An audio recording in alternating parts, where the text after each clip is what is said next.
Turf Talk with Drew Miller. On this week's episode of Tiger Turf Talk, we host Mr. Michael Buras, the Director of Grounds for the Longwood Cricket Club in Boston, Massachusetts. This is such an incredible episode. We got to dive into something that's so unique to an area like Boston, up in the cold New England area, that truly is a very difficult location to grow turf grass, and having the ability to grow turf grass in the setting of a tennis court is even more difficult, as we all know, with the traffic, height of cut, all the different things that go into what it takes to maintain a grass court. And it was great to just sit down and talk with Mr. Buras and really see what it takes to be a industry professional at the highest level, you know? And it was awesome to get to talk to him about how over the years he really has gained so many different experiences that have led him to this point where he's been at the club for 27 years now, and meeting new people. A good friend of mine, Will Lannon, was an intern up there a few years ago, and he absolutely loved it, and it was great to get to know Mike and just really be a great mentor for the next generation of turfgrass managers, no matter what area they're entering and where they're going in their careers. It's just something that truly shows how incredible it is to have new opportunities and new locales. You know, being able to go to New England and have the opportunity to learn at the most difficult level when it comes to maintaining turf grass, and being able to take that back to wherever they end up. It truly is a huge draw to taking a job or an internship up there at Longwood Cricket Club. We really hope that the summer's a mild summer for him up there. We really can't thank Mr. Buras enough. We hope you guys enjoyed this episode of Tiger Turf Talk.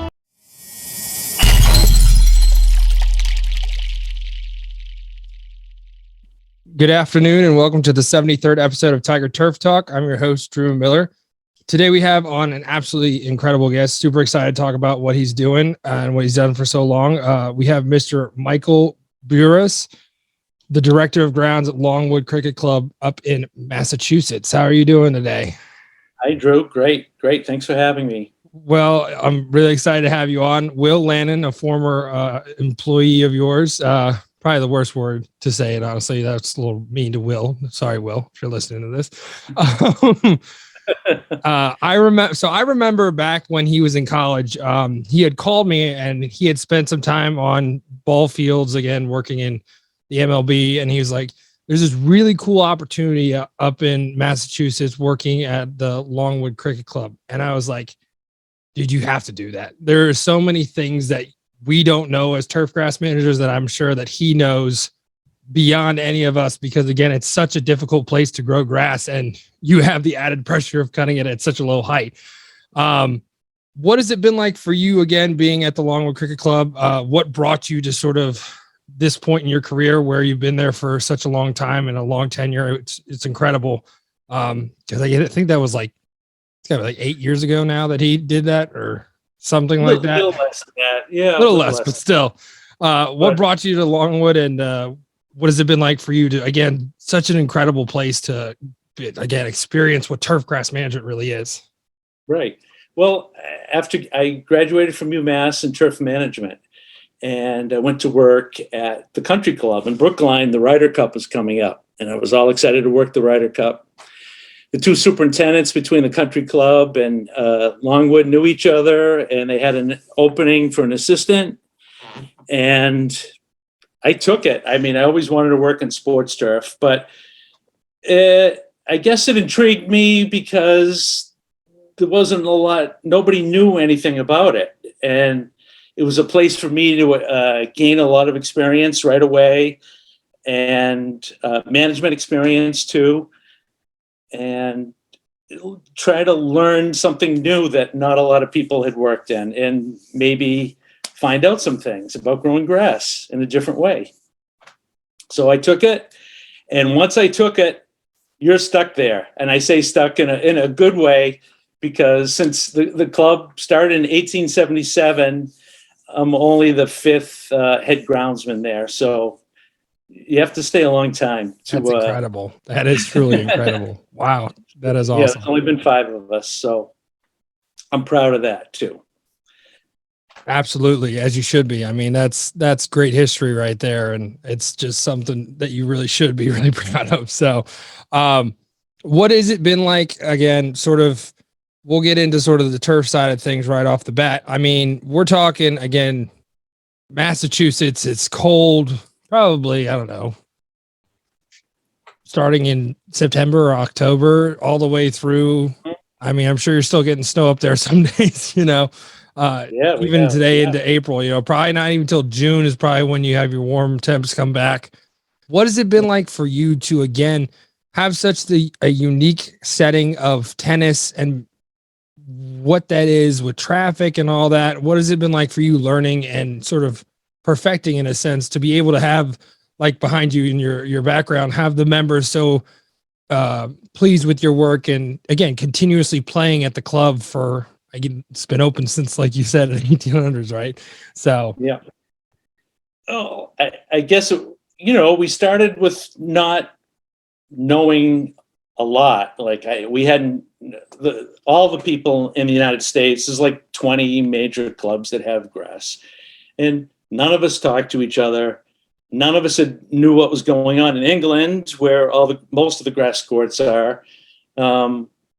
So we just everyone did their own thing, and no one knew anything about what kind of grass they were growing and how they were managing it. So that was the fun part, getting started, find out what other people were doing, and just see what the challenges were. And obviously, the first one is the baseline on a tennis court takes an immense amount of foot traffic. So you're cutting the grass at 5/16 of an inch, and you have people running on it all day in that one little area. And you try to combat that. That's an important part of it.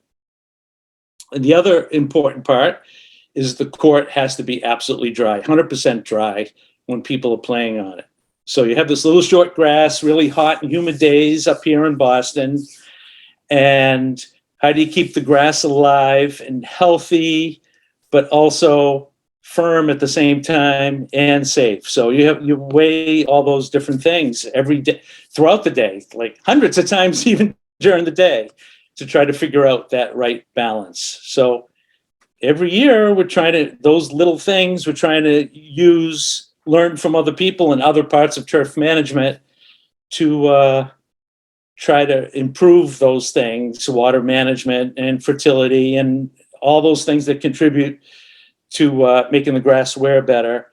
And we try to improve in little increments. And there are some big increments you can do, like changing species of grass. And in the last 10 years, there's been a lot of research in that, believe it or not, specifically in grass tennis. So that would be a big change for someone. absolutely. So what is it that you're growing up there? And what is your soil profile like, again, to sort of combat that, again, the heat and everything, ensuring the firmness compared to what, again, like other sports turfs, like you said, it's sort of a whole different ball game. And compaction wise, I don't want to ever see that ever. So God bless you for that, dealing with that. But what has it been like for you, and what have you sort of seen in your research?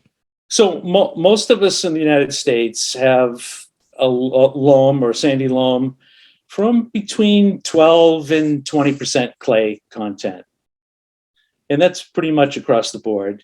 And lots of different grasses work. So we're I'm managing Poa annua at Longwood.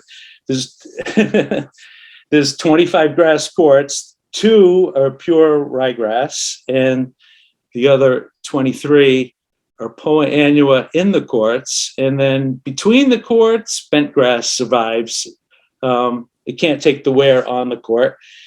So I'm managing Poa annua. So there you see the contradiction. I just said the courts have to be dry. What's Poa annua need on the hot days? Water. So when you have a tournament going from 10 o'clock in the morning till the sun goes down and you have trouble watering, that's a tough call. How much water to put down so that you're dry at 10 a.m. and the grass is still alive at 2:00. Absolutely. So with that, again, there are so many different things that come into play when it comes to tennis and understanding the needs of the club and just overall, how is it for you working with the club, checking and changing certain things when it comes to practices to ensure the health and safety of the plant, but also the playability for your members? And I'm sure it's like a tennis match, obviously, where you're hitting it back and forth, like, we need this, no, we need that. And then it's sort of like, well, the members sort of always win in a sense. But what has it like been for you in that relationship, in a sense of working with sort of all the different areas when it comes to the owners and places like that? Right. So we have 1,000 members for our 44 tennis courts. We have clay courts also. And we have a bunch of national amateur tournaments. So there's people coming from all over the world to play too. And so there's that your question leads me to one of the most important parts of my job is communication. And the agronomic part is like really easy. Dealing with, 1,000 people that want to play tennis every single day during the summer that have different opinions about the grass is, I wouldn't call it a hard part of the job, but the challenging part of the job. And it makes it interesting. I meet so many great people at the club, really. The members are awesome, and I enjoy meeting all of them from all different walks of life. But that's the challenge, communicating. So I think for all sports turf managers, whether it's with coaches or administrators, that's an important part of the job that I think is often neglected, I guess. Communicating what you actually do and the science behind it, the experience behind it, and your passion for it. I think a lot of us, I guess a lot of us say that, we hear that a lot, but also a lot of us have trouble doing that, including myself. So I'm lucky to have this great crew that works for me, a lot of experience, education, excellent interns that come from many of the schools around the country, usually, including Will. So you're okay. Okay. We're not going to give you the good. So I think, the members have confidence in us. So I guess if we say, hey, it's lightly raining out, we need to close the courts, they have confidence in what we're saying, and we close the courts. But other than that, our goal is to be open every single day and not have the members know we're even there. We want to do the job so they see high quality courts, and we're not saying, hey, you got to get off the court because we need to water it, or we need to fertilize it, or we need to spray fungicide or whatever. Absolutely. That's incredible. I think that I couldn't agree with you more on the fact that one of the most overlooked sort of teachings that could come from maybe even in schools like universities and whatnot, but especially like in internships and on jobs, is the communicating aspect of, hey, you're not just going to be taking care of grass. Cause I agree with you. Grass listens to what you say and what you do. It's going to adapt to what we're doing. People don't usually do that in the sense of, I say something, they're not going to just listen. They're going to have questions. They're going to be curious. They want to know what's going on. It's a skill to really be able to do that and to be able to create a culture at Longwood where they trust you with everything that's going on because they know that you're giving everything, and they know that everything you're doing is within the, hey, this is necessary to ensure the safety and enjoyability of the club, which is awesome. And that's incredible. And again, I can't thank you enough for stuff like that, because again, my kids who are thinking about joining the industry, like, it's important to have that, and understand communication is more crucial than most things that you're going to learn in the classroom, and it's crazy how overseen that is, in the sense of a professor in a classroom explaining certain things and just overlooking that, so again, that's huge for me. And I appreciate that. Sort of to go with, sorry, go ahead. Oh, sorry. I was going to say, all right, then you can give me a steady supply of interns and I'll be happy to talk about that. We'll work on it. it's you and everyone else that keeps calling me. No, but we've got a few kids in college, and I'll pass it along to them. They're good kids. They've done good jobs, good work. Couple NFL, couple golf courses, Denver, California, a couple different places, but I'll definitely let them know. With everything, and again, you discussed your crew. What has it been like for you to sort of bring in and retain individuals that exceed standards, sort of mesh well? Again, creating a culture with the crew is so difficult because so many different people are so different in their own way.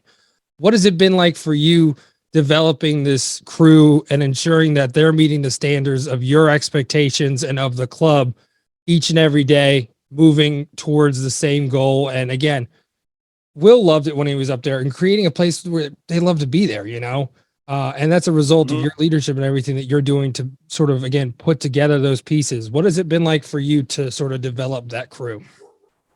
Well, I think first of all, anyone that, I guess I'd call it, takes a chance on coming to work at a grass tennis club, you might think,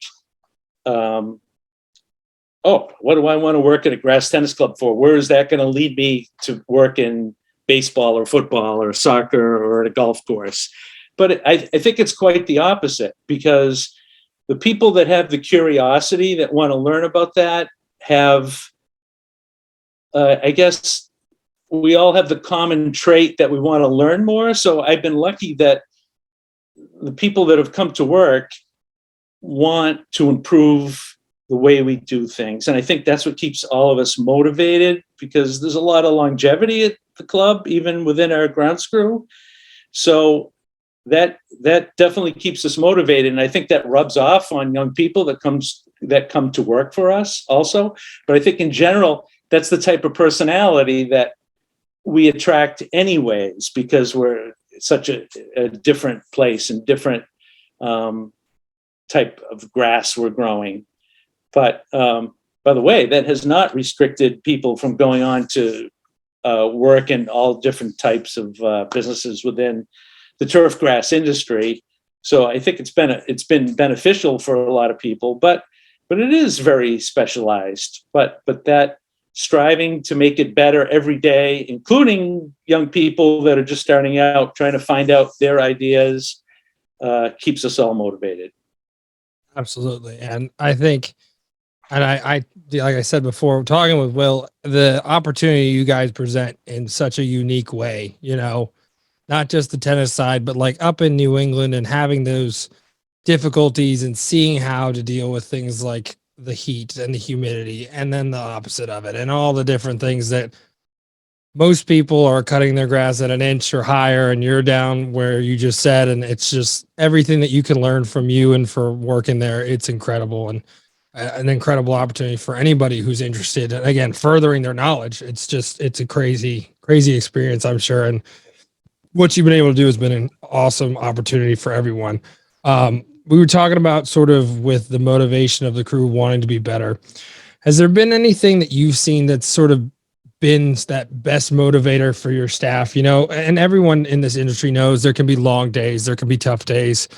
Mother Nature hates us all. I've sort of put that in my head.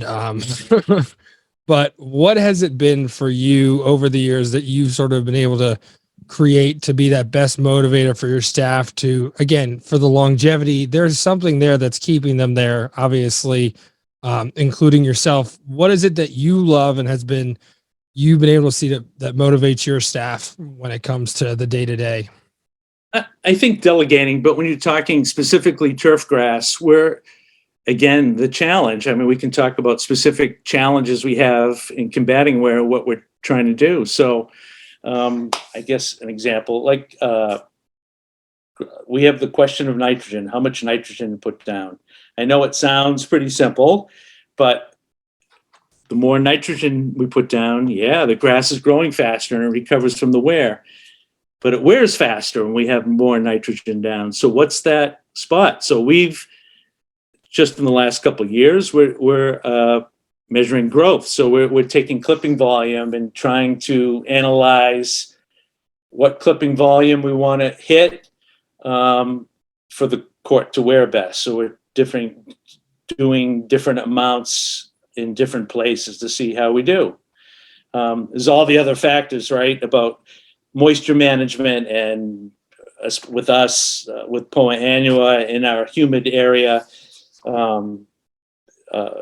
Fungal disease pressure is really high too. There's all those other things, and how much play we got, and who is playing, and when they're playing, all that stuff. But that's just one example. So the crew is trying to figure out what that growth is. So we have nitrogen, we have growth regulators, and we're using both to see what the right rate of growth is to combat wear. So that's just one little example of what we're trying to do. I think that keeps us motivated. So the agronomic things definitely keep us motivated.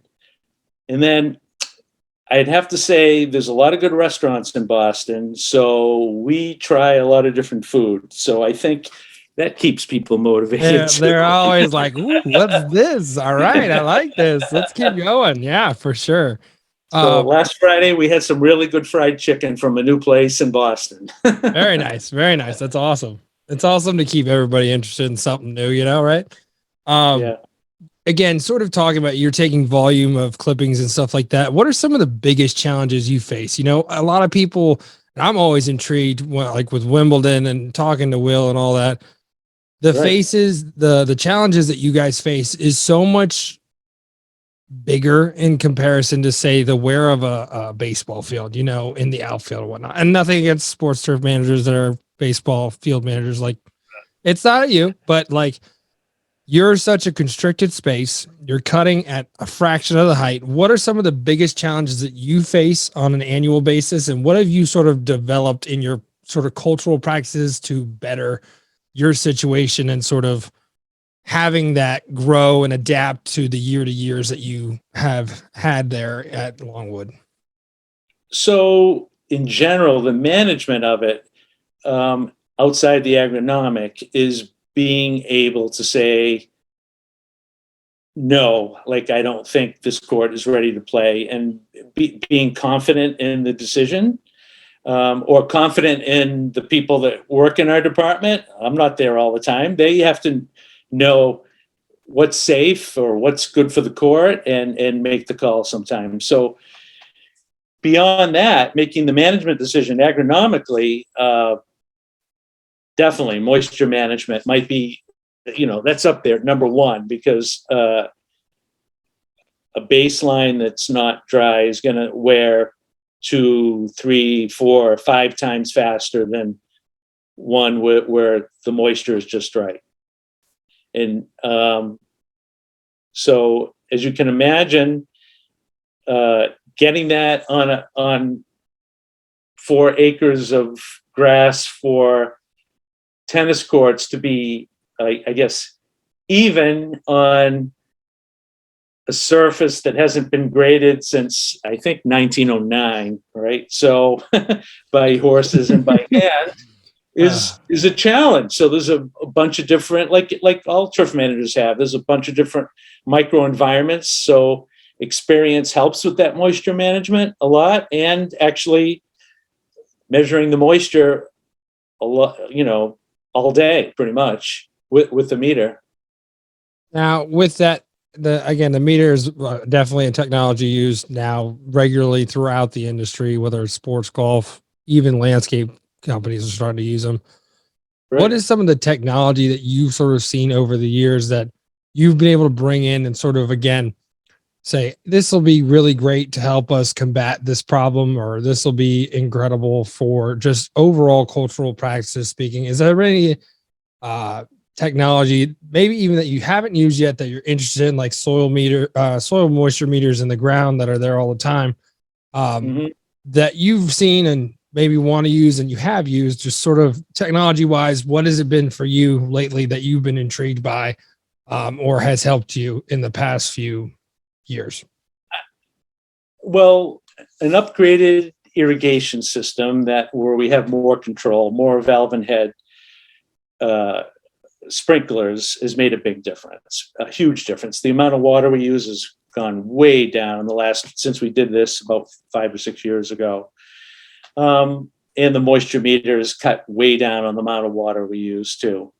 I'm reluctant. We've looked at it to turn the irrigation over to the computer because of all the different microenvironments there. So we look at it, but I have not turned it over yet to that. Look, saying what's the ET, or how much percent of the ET do I want to replace, and having meter some in the ground. I don't think we could put enough in the ground to have the computer decide that. But based on an ET, yes, we could do it. I haven't done it yet because I don't think, because there's other factors. Like, it depends who's playing the next day and what the weather is going to be like the next day, what the humidity is going to be, and who's going to be playing the night after, and is there a tournament 3 days from now?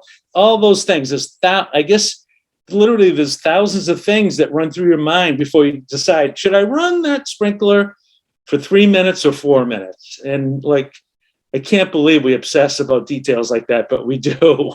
Hey, that's the stuff that's a game changer. It's hard to just hand it over and trust something that really, it's a computer, and we've been on computers forever now because of COVID, but like, putting your faith in what and your grass, and what needs it. And like you said, so many factors. Like, in my mind, I'm like, oh geez, what is going on here? We got this going on. We got this game. And then it's just, there's no real true way to just say the computer has it, it knows that there are 5 things going on tomorrow and we have to deal with. No, it's something that, again, I totally understand what you're saying. And it's hard to just take that leap of faith, I'm sure, when it comes to the computer itself. Yeah. So, there's a lot of things we have to plan for what we're going to do. Say we have Pythium and we need to wash Pythium root problem. We need to wash or a summer patch, and we need to wash the fungicide into the soil. Well, we can't, we got to get there early. And that means I need the soil a little dry from the day before, because I'm going to be adding a lot more water tomorrow morning. But also we have to mark the courts, which is actually very labor intensive, and we have to get all the courts marked because we're opening at 10 o'clock also. So we got to get all this water down, we got to spray, we got to mark the courts, and we have to mow all from when the sun comes up till 10 o'clock. So yeah, I'm agreeing with you. There's 1,000 factors, and you have to plan all this ahead of time. So what we like to say, so we don't know what the weather is going to do. So what we like to say is, we like to do a lot of planning, but we don't make plans. Like that's need that on a t-shirt. That's what we need. So that should be on a t-shirt. so we're flexible. So we have to be flexible, but hopefully many of the scenarios that might happen, we've thought about ahead of time. Has there ever been like a really big event that you sort of had your biggest challenge when it came to at the club, and dealing with it in a way that probably is the best way to word, is like you didn't expect to happen, whether it was maybe a irrigation line broke right in the middle of an event, or something along the lines of a huge storm blipped out of nowhere, because they love to do that sometimes. But what has it been like for you? What was your craziest story? Well, there's a lot, because in the beginning of my career, we had the Pro Tour. We had an 8,000 seat stadium, which is no longer there. So we had the Pro Tour at Longwood. So there's a lot of stories with that, with the weather. But just last fall, the Laver Cup, which is an international competition, was in Boston, and we were having an exhibition on I guess I'll call it our number 1 court right in front of the clubhouse. And there's 4 pros ready to play. We had a big crowd, and naturally it started drizzling like an hour before they were supposed to start. So like I said, the court can't be wet. So there's a lot of people waiting, surrounded by this one court, and you can't let them go out. these are pros that play for millions of dollars, and I can't say, just go out and play. It's a little damp. So what if you slip? Because the slip means a torn ACL in tennis. So you got to be really careful. So that was a lot of pressure. Like, when is the court ready? We played and took a lot of blowing to get the leaves dry. but that kind of pressure happens all the time with moisture on the courts, I guess. So that's a constant pressure. Yeah, nerve-wracking, I'm sure, to make that decision. Now, do you have fans on the complex, or is it just portable fans that you had to bring in? It was just blowers, backpack blowers and three-wheel Gotcha. blowers that we bring in. Yeah, so Gotcha, no gotcha. fans. Yeah, I was just curious if they let you do that. It's funny talking to some golf course superintendents near the greens, and they're like, "Well, we talked to the greens committee, and you have to do this in order to give us the fans." And I was just curious if it was a possibility for you guys. But The noise and it creating more wind, I'd say no, probably not. Although I would like it on the POA. Would the answer? I understand. I understand completely. Now, sort of back to Will in a sense. You've worked with so many industry professionals at the internship phase of their careers. What has it been like for you to sort of be that mentor? And I know Will talks about you all the time and everything that you taught him and everything. What has it been like for you being able to be a mentor, sort of that next generation of sports field, golf course, whatever, turf grass manager, when they come to Longwood? Oh, it's been one of the best parts of my career. Meeting people from the different universities. And like I said, the type of person that picks to work in tennis, which is a little unusual, usually really enthusiastic about growing grass. So, and that's what we'd like to do. So we have something in common right away. So it's been one of the best parts of my career, meeting the different people that have taken the chance to come to Boston and work at Longwood. And I've met so many great people. And I try to keep in touch with all of them as long as I can. And I'm really proud. I guess I'm really proud of them. They've done really well. But it leads me, like, I'm speaking to you tonight because of the network. And I think that, the internship program through SFMA is where I usually get people. That the networking part of my job, well, not my job, but of my career, has been one of the most rewarding. So being involved with the New England Sports Turf Managers Association and the New England Regional Turf Grass Foundation has definitely been a highlight of my career. And that it might sound different than the interns, but I think of it all as one, like that network that I've been lucky enough to be in for a while, and met so many great people, whether they're new to the industry or they've been in the industry for 30 years. It's kind of the same to me, that we're all in it together, and they're all, like I said earlier, underappreciated managers that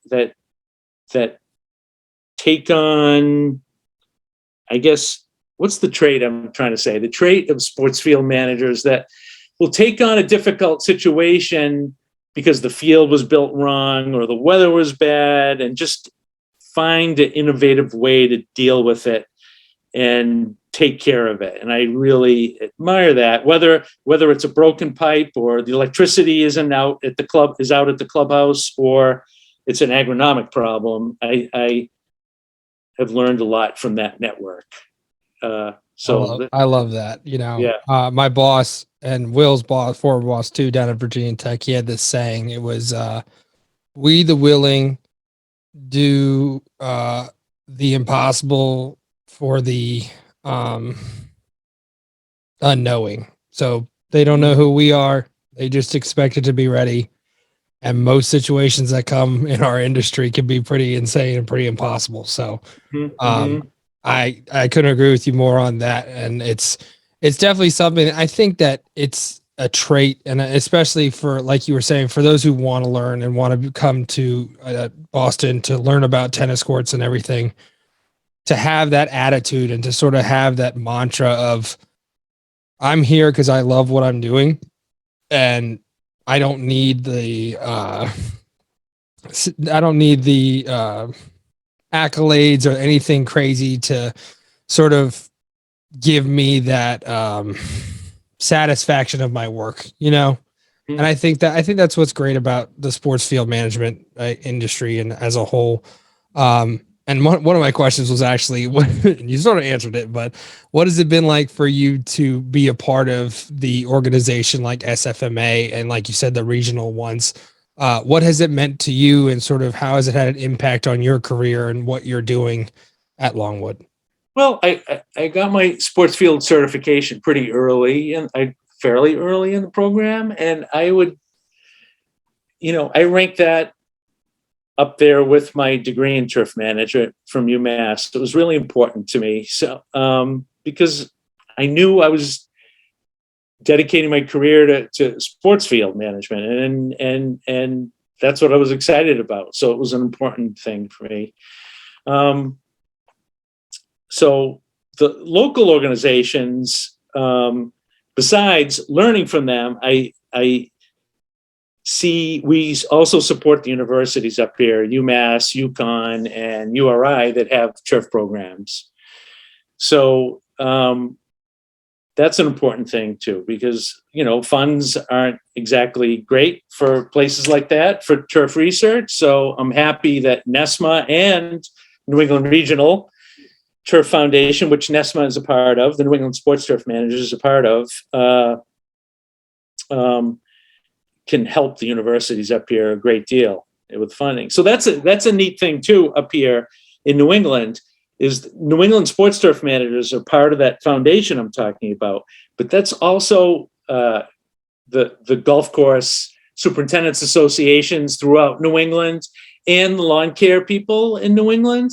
So I think it's really neat that we all work together at this foundation. We're all different types of turf managers. We put on this big conference in Providence every year in first week of March, and together, and we all work together for that. So that is definitely a plus for NESMA up here for the New England Sports Turf Managers. I think that's awesome. A little off topic, but it's a great. No. And that's what we love to hear. I've always said, and I forget who I was talking to, a friend of mine. I've always questioned sort of why we haven't worked together more often. All the different areas. Just to bring awareness of what the career and the industry options there are for the younger generations. I can't tell you outside of my program how many kids don't know about sports turf or golf course maintenance or landscaping. I know. I was going to say, sorry. No, you're good. Go ahead. Imagine saying to a young person, you can work outside, you can work in sports, you can go to school for this, and if you want to intern, you can basically intern anywhere you want. You want to go to Scotland and work on a golf course, you can. You want to go to Pebble Beach and work in Monterey Peninsula, you can. Or you want to work at I don't know, this is the week of the Masters. You want to work at Augusta National? You can. You can go anywhere and work with really great people. It's really exciting, but I'll ask you, so why aren't we drawn with those positives? I know there's some negatives. With those positives, why aren't we getting more people to go into the industry? So it's a good question, because when I first started this, I was in Pittsburgh working with my former boss with the Steelers, and I sort of presented this opportunity to develop a program sort of around turf, and focus on the idea of bringing that to the classroom at a high school level. I think right now our biggest issue is that we're facing not only like the COVID-19 pandemic aftermath of the economy and what people expectations are. Like, there are so many different people that are hiring for an absurd amount of money. Places like Sheetz and Burger King and whatnot, they're paying like $18 an hour to high school students. So again, nothing against my kids or anything, but I always talk to them about getting out there during high school and doing a turf internship, getting a little bit of, hey, if I'm interested, this is something I want to do. Get to know that before you go and spend your money in college, because if you love it and you find out that you're in this and you had a job on a golf course for the summer, you're like, this is amazing, I love what I'm doing, then you're not wasting your money, you're not wasting your time. But nowadays kids will see a dollar sign and they're like, hey, I can go work there for $18 an hour, I'm gonna go do that. Which, it's not saying they don't want to join the industry, it's just saying in high school and they think they can make more money somewhere else. That's kind of the trouble we're facing right now, but and again, a lot of people think the generation right now, a lot of people think that those kids they're not workers. They don't want to work. They don't want to be a part of it.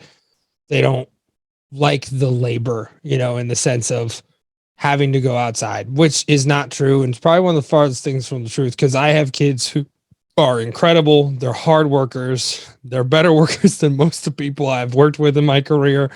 And I have kids, and I have kids who have entered the industry. One just is graduating this spring.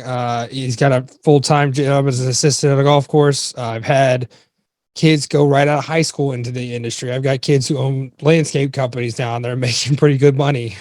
Just being able to show the world. I feel like our issue is that we're not doing a good enough job yet. There are so many high schools, and me personally, I've started working with different people across the country trying to set up more programs like ours. Because even if you only get 2 kids in a graduating class that are like, I'm going to do the turf industry, that's 2 more than we would have found elsewhere.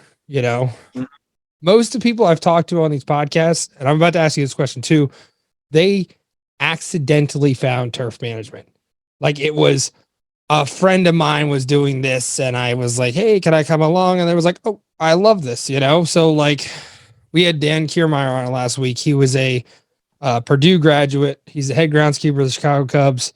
He was in his sophomore year of college. He had no idea what he wanted to do. And one of his roommates did turf management. And he's like, hey man, what do you do with this? And it was like, you can take care of sports fields. And he found his way to that program. He graduated and now he's working as a head groundskeeper of the Chicago Cubs. So like, it's stories like that are just like so common. And that's what we're living with now. I'm trying to sort of switch the narrative in the sense of, hey, this is real. This is something that you can start at a young age. You can enjoy, you can be outside. And again, you can make a very good living if you put your mind to it and actually work. Because I think that's the biggest misnomer when it comes to turf as well, is that we have low paying jobs. There isn't much growth for, again, pay. And I'm like, no, you have to pay your dues, like you have to work. It takes time to get to that point where you are making that kind of money. And my thought process to them was like, well, I'll go be an engineer. I was like, my roommate in college was an engineer. He makes $60,000 in Northern Virginia, which is a very high cost of living. So it should be way higher than that. I was like, graduating with a turf degree, kids are with a 2-year degree becoming assistants on golf courses making more than that. Like, It's all about finding the right space for yourself. And we need to sort of show that in a sense. And I think high school programs like mine have been able to do that. But I think that our industry organizations are starting to figure out, okay, well, if we put more stuff out, like, so for GCSA, the Greens, First Green initiative they're doing, going out to elementary school classrooms, having them come out to golf courses, doing a science fair sort of thing, giving that thought and saying, hey, look, this is actually a thing. That's stuff that we have to do better at. And like things like this, like people ask me why I'm still doing my podcast, because we created it because of the COVID-19 pandemic being fully virtual. My kids still watch these, and you guys give such great content and understanding of what this world could be for them. That's why I keep doing it, and I'm babbling, so I'm going to stop. But I really think that's been sort of the issue of bringing in that next generation. And I'm just trying to flip that switch, and flip the narrative and say, hey, we can bring in that next generation. They just need to know who we are, you know? Mm-hmm. Um, which again, things like this, things like signage, we have big banners on our facility that have Sports Field Management Association, like making sure they know, like, this is more than just a field. There's so many things that are out there for them. Um, Now with the question, what brought you to turf? How did you find your way into, again, that sports field management? And then we sort of heard how you got to Longwood, but what brought you to sort of the idea of joining the industry? So I was a little older, in my 20s, and I wanted to do something different. So I read. I was reading a lot about careers. Like, I had no idea. Like, I don't expect 18-year-old kids to know what they want to do. I was, 26. I didn't know what I wanted to do. So I read this popular book called What Color Is My Parachute? And it talked about creating your own job. Like, take 2 or 3 things you really like to do and don't worry about whether they match or not, and see where that leads you. So I knew I liked growing things and I love sports. So this is before the internet. So I'm in the library looking at like majors in this big fat book, and I see that UMass has turf management. I'm like, what is that? And so I actually made an appointment. This old guy, I was older than, a lot of the students there.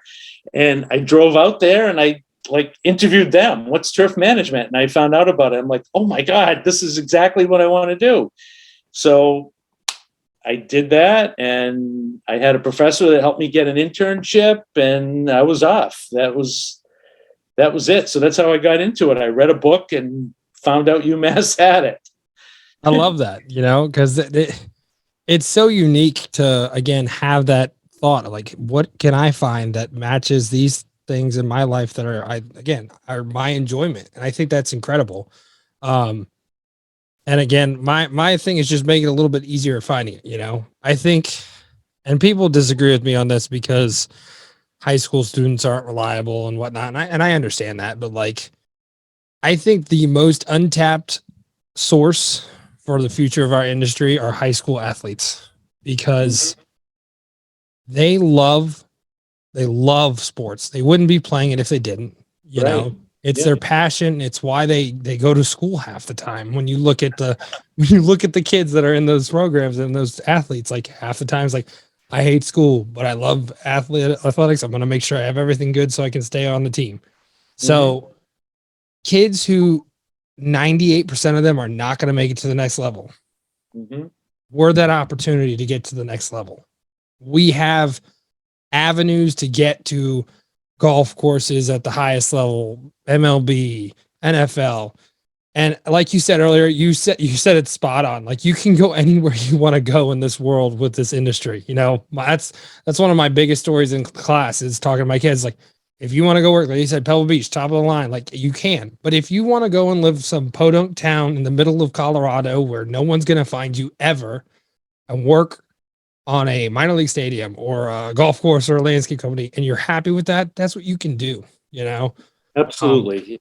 So, and I think that's what's been sort of incredible about everything that sort of coincides with this industry. And you touched on it with the people you work with. Again, we've met so many incredible people over the past 2 years with this, and in my career, all of my former bosses, like, I owe them everything, because they sort of made me who I am today, whether it was the knowledge they gave me, whether that was the mentorship I needed. Like, it's incredible to see, again, that growth in our industry. And I think we're heading in the right direction. Again, we just need to be more vocal or visible, whichever word's right there. But sorry, I'm babbling again. I guess. No, I know. I noticed. Maybe it was 2 weeks ago. Wherever the PGA Tour was. First of all, they always mention who the superintendent is. not enough, but they do. But one of the spots was sponsored by GCSAA. And actually, I was thinking, boy, imagine if the Red Sox were on and they got to speak with Dave Miller for a minute about the fields, or even just mention who the sports field manager is. That would go a long way. Sign on the wall, SFMA. I've been saying this for years. Like, just go all out. Whichever one has the most national televised games, buy a wall pad. Mm-hmm. Sports Field Management Association, where the game begins. Boom. Sorry, go ahead. I didn't interrupt. Yes. Yep. I agree.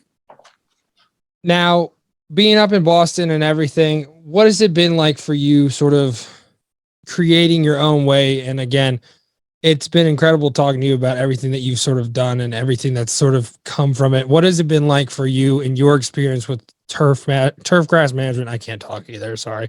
When it comes to sort of building your home, and it's more of a personal thing compared to the work thing. Like, what has it been like to sort of creating Longwood Cricket Club as your home, and sort of what you've done over the past few years? I mean, how long have you been there? Sorry.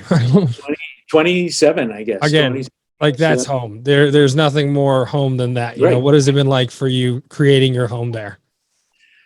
Like I said, I've met a lot of members that I've known for 27 years. That's been great, really great.